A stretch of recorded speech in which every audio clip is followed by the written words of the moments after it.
নমস্কাৰ, মই পংকজ কণিকৰ। আপোনালোকে চাই আছে কৃষিজন অসমৰ বিশেষ অনুষ্ঠান কৃষকৰ বন্ধু। দৰ্শকসকল, আজি ধানৰ প্ৰমাণিত বীজ উৎপাদনৰ পদ্ধতি, প্ৰমাণিত বীজ উৎপাদন কৰিলে কৃষকসকল কেনেকৈ লাভান্বিত হ'ব, প্ৰমাণিত ধানৰ বীজৰ খেতি কিয় কৰিব লাগে ইত্যাদি সন্দৰ্ভত কথা পাতিম। আৰু এই বিষয়টো সন্দৰ্ভত কথা পাতিবলৈ আজি আমাৰ সৈতে চৰাইদেউ জিলাৰ পৰা সংযুক্ত হৈ আছে হেমেদুৰ ৰহমান। দাদা নমস্কাৰ, আপোনাক আমাৰ অনুষ্ঠানলৈ স্বাগতম জনালো। নমস্কাৰ, মোৰ নাম হেমিদুৰ ৰহমান। হয় মই ধানৰ বীজ উৎপাদক হিচাপে মই শিৱসাগৰ জিলাত কাম কৰি আছো। ক'ৰবাত পাইছিলো সফল হয় ব্যক্তিসকলে বেলেগ একো নকৰে, একেটা কামকে বেলেগ ধৰণে কৰে। উম সেই ভাৱটো মোৰ মনত সোমালে আৰু মই হয় গতানুগতিকভাৱে মই খেতি কৰি আছিলো। উম খেতি কৰি পেলাই মোৰ যিটো উপাৰ্জন হয়, সেই উপাৰ্জনটোৱে মোৰ ঘৰখন নচলে। যিখিনি উম উপাৰ্জন খুব সীমিত হয়, মই গতানুগতিক যিটো খেতি কৰো।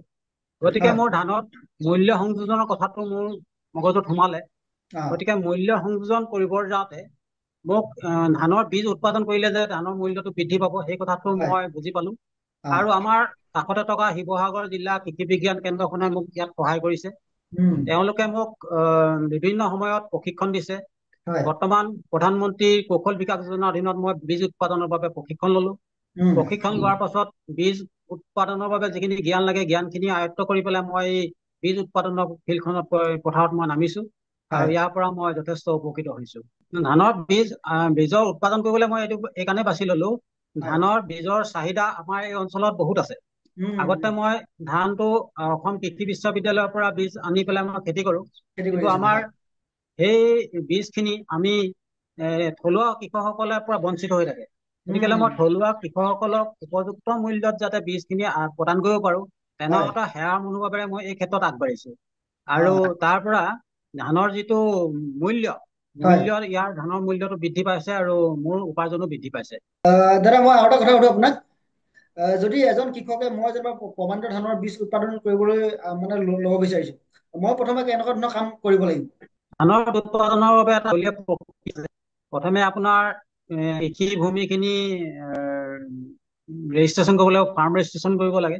হয় হয় তাৰ পৰা Assam seed and organic certification agency বুলি আছে এটা প্ৰতিষ্ঠান অসম হয় চৰকাৰৰ। তাত উম গৈ পেলাই এইখিনি ৰেজিষ্ট্ৰেশ্যন কৰিব লাগে। ৰেজিষ্ট্ৰেশ্যন ইয়াৰ কৰি পেলাই তাৰ হয় কৃষি বিজ্ঞানীসকলে মোৰ ৰেজিষ্ট্ৰেশ্যন কৰাৰ পাছত এই উম পথাৰখিনি পৰিদৰ্শন কৰিব আৰু বীজ উৎপাদনৰ কাৰণে উপযুক্ত হয় নে নহয় তেওঁলোকে প্ৰথমে নিৰ্বাচন কৰি দিব। তাৰ পাছত মই ধানৰ বীজ আনি, ধানৰ বীজ কেইবাটা প্ৰকাৰৰ আছে। নিউক্লিয়াৰ, ব্ৰিডাৰ, ফাউণ্ডেশ্যন চাৰ্টিফাইড, এনেকুৱা এটা বীজ পোৱা যায়। আমি সাধাৰণতে ব্ৰিডাৰ বা ফাউণ্ডেশ্যন চিডটো আমি অসম কৃষি বিশ্ববিদ্যালয়ৰ পৰা বা নিৰ্ভৰযোগ্য প্ৰতিষ্ঠানৰ পৰা আমি আনো।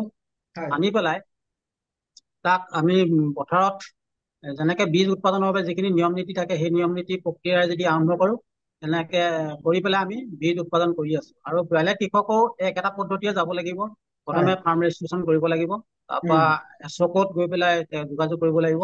কৰিলে মানে ইয়াৰ পৰা যথেষ্ট উপকৃত হ'ব। সেইখিনি উৎপাদন কৰিলেই নহব, তাত কিছুমান প্ৰক্ৰিয়া আছে আৰু। উম সাৰ প্ৰয়োগ কৰি মাটি পৰীক্ষা কৰা, সাৰ উম প্ৰয়োগ কৰা, তাৰ পৰা ৰগিং বুলি এটা বস্তু আছে, কঠীয়া কেনেকে পাৰিব লাগিব, সাৰ কেনেকে প্ৰয়োগ কৰিব, তাৰ পৰা তাৰ কীটনাশক কিছুমান আছে। তাৰপিছত চিড ট্ৰিটমেণ্ট বুলি এটা বস্তু আছে, আমি বীজখিনি ট্ৰিটমেণ্ট কৰিব লাগে, দৰৱ পাতি ঔষধ প্ৰয়োগ কৰিব লাগে। এই গোটেইখিনি এই অফিচাৰ খিনিয়ে আহি পেলাই এইখিনি চোৱা চিতা কৰে। চোৱা হয় চিতা কৰি উপযুক্ত চিড হলেহে বজাৰত বিকিব পাৰিব। আৰু তেওঁলোকে চাৰ্টিফিকেট দিব আৰু, নহয় জানো? মানে এইটো ধান যে বিকিব পাৰিব বুলি তেওঁলোকে তেওঁলোকে চাৰ্টিফিকেট দিয়ে। উম বীজখিনি তেওঁলোকে ধান ৰোৱাৰ পৰা উম ধান কটালৈকে বিভিন্ন গোটেইখিনি মানে পৰ্যায়ত, 4টা পৰ্যায়ত তেওঁলোকে পৰিদৰ্শন কৰে। হয় হয় পৰিদৰ্শন কৰাৰ পাছত সেই বীজখিনি ধান ভালকে শুকুৱাব লাগে, 12% হয় মইচাৰ ৰাখি পেলাই শুকুৱাই পেলাই দৰৱ উম মাৰি পেলাই ভঁৰালত ৰাখিব লাগে। তাৰে চেম্পুল ল'ব। উম চেম্পুল লৈ পেলাই তেওঁলোকে এইটো লেবৰেটৰীত 21 দিনৰ কাৰণে পৰীক্ষা কৰিবলৈ নিয়ে। হয় তাৰ ফিজিকেল পিয়ৰিটি, জেনেটিক পিয়ৰিটি, এই পিয়ৰিটি খিনি তেওঁলোকে চাই পেলাই যদিহে বীজটো তাৰ 5 বছৰৰ খেতিৰ বাবে উপযোগী হয়, তেতিয়া তেওঁলোকে এখন চাৰ্টিফিকেট দিয়ে। সেই উম চাৰ্টিফিকেটৰ ওপৰত ভিত্তি কৰিহে বীজ বুলি প্ৰমাণিত হ'ব, আৰু তেতিয়াহে বীজ হিচাপে কৃষকৰ মাজত বিক্ৰী কৰিব পাৰিব। মানে এইটো এটা বৰ দীঘল আৰু জটিল প্ৰক্ৰিয়া, নহয় জানো? মানে কৃষকসকলে যদি, কোনো কৃষকে যদি আগ্ৰহী কৰিবলৈ হয়, প্ৰশিক্ষণটো একদম লাগিব, প্ৰয়োজনীয় আৰু, নহয় জানো? প্ৰশিক্ষণ ল'ব লাগিব। বৰ জটিল বুলি ভাবিবলগীয়া নাই, মানুহে কৰা কামহে। হয় মই যদিহে পাৰিছো, বেলেগ কৃষকো পাৰিব। উম গতিকে লৈ অলপ আৰু কষ্ট কৰিবই লাগিব দিয়কচোন। আৰু কৰিলে নিশ্চয় ইয়াৰ পৰা সুফল পাব। অ যদি কোনো কৃষকে যদি মানে ধানৰ প্ৰমাণিত বীজ উৎপাদনৰ কিছুমান মানে প্ৰেক্টিকেল কথাবিলাক যদি দুটা কথা আপোনাৰ পৰা কোনো কৃষকে যদি মানে জানিব বিচাৰে, আপুনি জনাব তেওঁলোকক। নিশ্চয় জনাম। মই যিখিনি প্ৰশিক্ষণ ললো বা যিখিনি শিকিলো সেই হয়। জ্ঞানখিনি মানুহৰ লগত বিলাই দিব পাৰিলে ভাল পাওঁ। মই অ, কৃষি বিজ্ঞান কেন্দ্ৰৰ যোগেদি ৰিচোৰ্চ পাৰ্চন হিচাপে বিভিন্ন সময়ত মোক মাতি নিয়ে। হয় বিভিন্ন হয়। সভাই সমিতিয়ে মোক মানে বক্তৃতা দিবৰ বাবে আমন্ত্ৰণ কৰি নিয়ে। তেতিয়া তাত মই যিখিনি কৃষক পাওঁ কৃষকসকলক মই বুজাই দিওঁ। আৰু হয়। ধানৰ বীজ যে খেতি পথাৰত প্ৰথম মূল বস্তুটো হৈছে ধানৰ বীজ।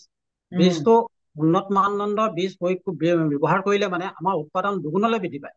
হয় বৰ্তমান হয় আমাৰ যিখিনি গতানুগতিক ধানৰ বীজ আমি ইয়াত হয়। ব্যৱহাৰ কৰি আছো, সেই ব্যৱহাৰ কৰা ধানখিনিয়ে 10 মোন ধান প্ৰতি বিঘাত পায়।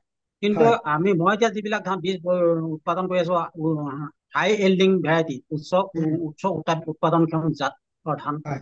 সেই ধানখিনি ব্যৱহাৰ কৰিলে মাত্ৰ চিটটো বদলি কৰি দিলেই তাৰ পৰা ধান 20 মোন পৰ্যন্ত প্ৰতি বিঘাত ধান আহে। অৱশ্যে সাৰ মানে পানী দিব লাগিব ঠিক তেনেধৰণে। হয়, আগতে মানে যদি 12 কুইণ্টেল ওলাইছিলে, তেতিয়া মানে যদি প্ৰমাণিত চিটৰ যদি খেতি কৰে, তেতিয়া মানে 20 কুইণ্টেল বা অলপ মানে বেছি হ'ব নহয় জানো, যথেষ্ট বেছি হ'ব। নহয়, প্ৰায় দুগুণ হয়। প্ৰায় দুগুণ প্ৰায় হয়। দুগুণ প্ৰায় দুগুণ বাঢ়ি যায়। তাক অৱশ্যে হেৰি হাইলিং ভেৰাইটি বিলাকত সাৰ আৰু পানী এইখিনি যোগান ধৰিব লাগিব। তাৰ কাৰণে এটা নিৰ্দেশনা থাকে, কিমান হয় সাৰ প্ৰয়োগ কৰিব লাগিব, কি কৰিব লাগিব, সেইখিনি নিৰ্দেশনা থাকে। সেই নিৰ্দেশনা অনুসৰি গলে মানে দুগুণ উৎপাদন দুগুণ দুগুণ পাবলৈ হ'ব। সক্ষম হ'ব। নিশ্চয় এই কথাখিনি আমাৰ কৃষিজন অসমৰ দৰ্শকসকলে মন কৰিব। দাদা, মই এইখিনিতে আৰু এটা আপোনাক কথা সুধো আপোনাক। ইয়াৰ যিটো মানে কৃষি পদ্ধতিটো, আমাৰ যেতিয়া আমি ধান খেতিটো আমাৰ কৃষকসকলে কৰেই, বীজৰ যে মানে প্ৰমাণিত বীজৰ কাৰণে খেতি কৰিবলৈ হলে কেনেকুৱা কিবা বিশেষ পদ্ধতি আছে নেকি? একেটাই পদ্ধতি। হয়। খালি চইল মাটিটো পৰীক্ষা কৰি ল'ব লাগে, চইল টেষ্ট কৰি ল'ব লাগে। তাৰ উম, পৰা চইল টেষ্টৰ যিটো ৰিপৰ্ট আহিব, সেই ৰিপৰ্টত সাৰ কিমান প্ৰয়োগ কৰিব লাগে, সেই টুকুৰা বিশেষ মাটি টুকুৰাত তাৰ এখন তালিকা আহিব। অ, সেই তালিকাখন মতে সাৰখিনি প্ৰয়োগ কৰিব লাগিব। হয় আৰু অৱশ্যে অলপ পৃথক এই কাৰণেই, তাৰমানে বীজ হিচাপে কৰিম যেতিয়া তাক আমি মানে কি হ'ল, মাটিডোখৰ বীজৰ বাবে উপযোগী হয় সেইখিনি নিৰ্বাচন কৰি ল'ব লাগিব। আৰু ধান ৰোৱাৰ পাছত হয় আমি আইচলেশ্যন ডিষ্টেন্স বুলি এটা বস্তু থাকে। আমি এজাত ধানৰ পৰা আন এটা জাতৰ ভিতৰত 3 মিটাৰ বা 10 ফুট মান মাটি আমি ধান এৰি দিব লাগে, তাৰ মাজৰ ধানখিনি ল'ব লাগে। তাৰপিছতে বিভিন্ন ধৰণৰ বিজতীয় ধান বিলাক ওলায়, সেইবিলাক ৰগিং কৰিব লাগে। এইখিনি নিয়ম মানিব লাগিব। যেতিয়া বীজ উৎপাদন কৰিবলৈ আহিব, সেইখিনি তেওঁলোকে শিকি ল'ব বুলি ভাবিছো। আৰু ইয়াৰ বাবে কৃষি বিজ্ঞান কেন্দ্ৰ আৰু অসম এগ্ৰিকালচাৰ ইউনিভাৰ্চিটিত বিভিন্ন প্ৰশিক্ষণ দি থাকে। গতিকে হয়। এই প্ৰশিক্ষণত যদি কৃষকসকল আগবাঢ়ি যায় লয়, তেতিয়াহ'লে ইয়াৰ পৰা প্ৰকৃততে কেনেকে বীজ উৎপাদন কৰিব লাগে সেইখিনি জানিব পাৰিব। অ, দাদা, প্ৰমাণিত যদি ধান বীজৰ উৎপাদন কৰি ব্যৱসায় কৰিবলৈ হয়, কেনেকে বা আপুনি কেনেকে লাভান্বিত আছে এই বিষয়ে কওকচোন বাৰু। আপুনি মানে মাজে মাজে কৈছে কথাখিনি, অলপ সম্পূৰ্ণকৈ কৈ দিয়ক। মোৰ উৎপাদন আগতকৈ উৎপাদনো বৃদ্ধি পাইছে আৰু উপাৰ্জনো বৃদ্ধি পাইছে। উম, গতিকে লৈ প্ৰথম অৱস্থাত মোৰ অসুবিধা হৈছিলে। প্ৰথম মই হয়। যেতিয়া 2010 চনত আৰম্ভ কৰিছিলো, মোৰ ধান যিখিনি বীজ উৎপাদন কৰিছিলো, বীজখিনি মানে প্ৰায় আধা খিনিয়ে মোৰ থাকি গৈছিলে। মই উম, মাৰ্কেট পোৱা নাছিলো। সাধাৰণতে কি এই বীজৰ ক্ষেত্ৰত মানুহে ফটকাই বিশ্বাসত নলয় আচলতে। হয়। প্ৰথম অৱস্থাত মই অকণমান অসুবিধা পাইছিলো।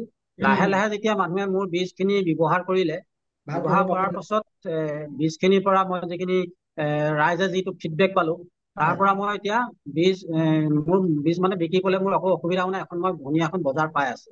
গতিকে যোৱাবাৰ মই ধানৰ বীজ 130 কুইণ্টেল ধানৰ বীজ উৎপাদন কৰিছিলো।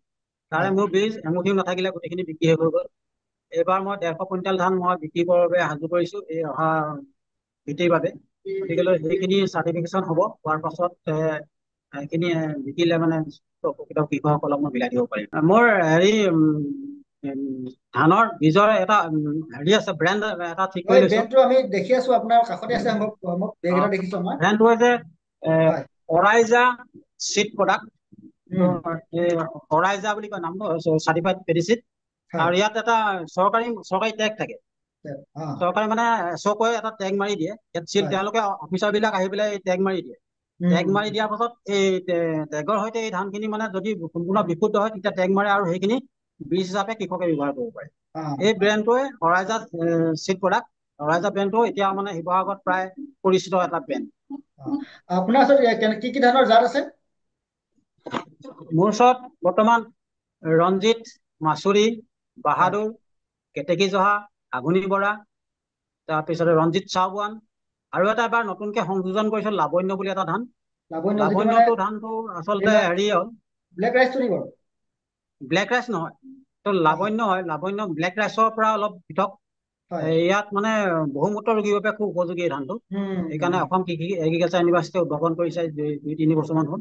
সেই হয়। বীজটো মই খেতি কৰিছো। ইয়াৰ মূল্যও যথেষ্ট বেছি আচলতে। অ, ইয়াৰ বিভিন্ন বহুজাতিক কোম্পানী বিলাকৰ যিটো মাৰ্কেটিং কৰি আছে, তেওঁলোকৰ 370 টকা প্ৰতি কেজিকে বিক্ৰী কৰি আছে চাউলৰ দাম, আৰু বীজটোৰ দাম 200 টকা প্ৰতি কেজি তেনেকে বিক্ৰী আছে। অ, দাদা যদি আপোনাৰ যিটো অৰিজা বুলি ক'লে ন, অৰিজা যিটো আপোনাৰ মানে চিডৰ মানে আপোনাৰ এটা ব্ৰেণ্ড নহয় জানো? হয় ছাৰ। যদি আপোনাৰ পৰা যদি কোনো কৃষকে যদি আগ্ৰহী কৃষকে যদি মানে ধানৰ বীজ লবলৈ মানে তেওঁলোকক প্ৰয়োজন হয়, আপোনালোকক যোগাযোগ কৰিলে তেওঁলোকে পাই যাব? নিশ্চয় পাব। মোৰ ধানৰ বীজটো সাধাৰণতে বহাগ বিহুৰ পাছতে ওলাই। মাৰ্চত আমাৰ হেৰি হয়, চাৰ্টিফিকেশ্যনৰ কামখিনি হয়, আৰু হয়। এপ্ৰিলত বীজখিনি ওলাই যায়। অ, গতিকে মোৰ লগত ব্যক্তিগতভাৱেও কিনিব পাৰে, আৰু বিভিন্ন প্ৰতিষ্ঠান আছে। এই বিভিন্ন প্ৰতিষ্ঠানে এই ব্যৱসায় প্ৰতিষ্ঠান বিলাকে মোৰ পৰা ধান হলচেলত নি পেলাই হয়। তেওঁলোকে বিক্ৰী কৰে। অ, গতিকেলৈ তেওঁলোকৰ পৰাও এই ধান বিলাক ক্ৰয় কৰিব পাৰিব। আৰু উম, এই ক্ষেত্ৰত আৰু এটা কথা মই আপোনালোকৰ লগতে কৈয়ে যাওঁ, হয়। এই মাৰ্কেটিঙৰ ক্ষেত্ৰত মোৰ মাৰ্কেটিঙৰ ক্ষেত্ৰত বিশেষভাৱে সহায় কৰিছিলে নাজিৰাস্থিত MC বৰুৱা এণ্ড চন্সৰ দোকানখনে, ব্যৱসায় প্ৰতিষ্ঠানখনে। গতিকে তেওঁলোকৰ তাত মোৰ বীজটো থাকে। সাধাৰণতে নাজিৰা অঞ্চলৰ মানুহখিনিয়ে পাব। অ, তাৰ পৰা শিৱসাগৰতো আছে তেনেকে। হয়। তাৰ পৰা এইফালে মোৰ পৰিসৰটো যথেষ্ট বহল। এতিয়া অ, বৰ্তমান অৰুণাচলৰ নগালেণ্ডলৈ মোৰ ধান যায়, হয়। আৰু বাকী সোণাৰী হাতে কাটি সেইখিনি প্ৰায়বিলাক অঞ্চলতে মোৰ ধান পোৱা যায়, বজাৰত পোৱা যায় ধান। আৰু নহ'লে মোৰ ঘৰলৈ আহিলে মানে সময়ত পাব। মানে যিকেইখন জিলাত মানে হেৰি এইটো বুলি কয় আপোনাৰ ধান যোৱা নাই, তেওঁলোকে আপোনালোক মানে ব্যক্তিগতভাৱে যোগাযোগ কৰি তেওঁলোকে মানে প্ৰয়োজনীয় বীজখিনি ল'ব পাৰিব নহয় জানো? অ অ আপোনাৰ পাৰিব পাৰিব। নাম্বাৰটো এবাৰ কৈ দিয়ক, মই স্ক্ৰীণত লগাই দিম যদি মনত মোৰ আছে। নাম্বাৰটো হৈছে 9859 হয়। 304094। হয়। দৰ্শকৰ স্ক্ৰীণত এই দেখিছে, নাম্বাৰত মই স্ক্ৰীণত লগাই দিছো। এই নাম্বাৰত যোগাযোগ কৰিলে মানে মোক ব্যক্তিগতভাৱে লগ কৰিব পাৰিব। আৰু কৃষি সম্পৰ্কীয় কিবা দিহা পৰামৰ্শ থাকিলে ধান খেতি, এই নম্বৰত হয়। যোগাযোগ কৰিলে মই সহায় কৰিম নিশ্চয়, যিখিনি জানো আৰু। দাদা আৰু বীজ আপোনাক কিবা ক'ব নেকি? আৰু আপোনাৰ ফালৰ পৰা মই সুধিবলৈ থাকি গ'ল হয় এটা কথা, বা আপোনাক ক'বলগীয়া আছে ক'বলগীয়া কথা কি, কামটো মই সেৱাৰ মনোভাৱেৰে কৰিছো। বিশেষকৈ আৰ্থিক লাভৰ কথা ইমান চিন্তা কৰা নাই। মই সেৱাৰ মনোভাৱ কৰিছো, আৰু হয়। যাতে কৃষকৰ উপাৰ্জনটো বৃদ্ধি পাওক সেই কথাটো চিন্তা কৰিছো। আৰু আমাৰ যিখিনি যুৱক যুৱতী আছে, বিশেষকৈ খেতিৰ প্ৰতি বিমুখ হৈছে, হয়। তেওঁলোকে খেতি পথাৰলৈ আগবাঢ়ি আহিব লাগে। আৰু আমাৰ এতিয়া বহু মাটি চন পৰি আছে, পথাৰত দেখিলে বেয়া লাগে। সেই মাটিবিলাক খেতি কৰি পেলাই যাতে আমাৰ উৎপাদনটো বৃদ্ধি কৰক। কাৰণ উৎপাদন বৃদ্ধি কৰিলেই মানে যে আমাৰ গ্ৰছ যিটো ঘৰুৱা উৎপাদন বৃদ্ধি পাব। হয়। এই কথাখিনিও আমি খেতি কৰা মানে আমি দেশখনক কিবা এটা সহায় কৰা। হয়। আৰ্থিকভাৱে আমি সহায় কৰিছো। চন পলাই থলে আমি সেইটো লছ কৰিছো চৰকাৰৰ ওচৰত, বা আমি নিজেও লছ হৈছে। সেই হয়। কথাখিনি আমাৰ যুৱক যুৱতীসকলে বুজি পাব লাগে। যিখিনি কাৰ্যক্ষম যুৱক যুৱতী আছে, তেওঁলোকে খেতি পথাৰলৈ ওলাই আহিব লাগে। নিশ্চয় দাদা, ধন্যবাদ। আপুনি ব্যস্ত আছিলে, ব্যস্ত মানে আমাক যথেষ্টখিনি সময় দিলে, আৰু আপুনি যিখিনি কথা ক'লে নিশ্চিতভাৱে আমাৰ কৃষকসকলক সহায় কৰিব। নিশ্চয় মই যেনেকে পাৰো সহায় কৰিম, আৰু মোৰ ফোন নম্বৰ দিলোৱে। হয়। গতিকে যদি কিবা অসুবিধা পায় কৃষকে, মই যিখিনি জ্ঞানেৰে মই ঢুকি পাওঁ আৰু সেইখিনি মই নিশ্চয় শ্বেয়াৰ কৰিম। সেইখিনি মোৰ কোনো অসুবিধা নাই। হয়। আপোনালোকলৈও যথেষ্ট ধন্যবাদ জনালো।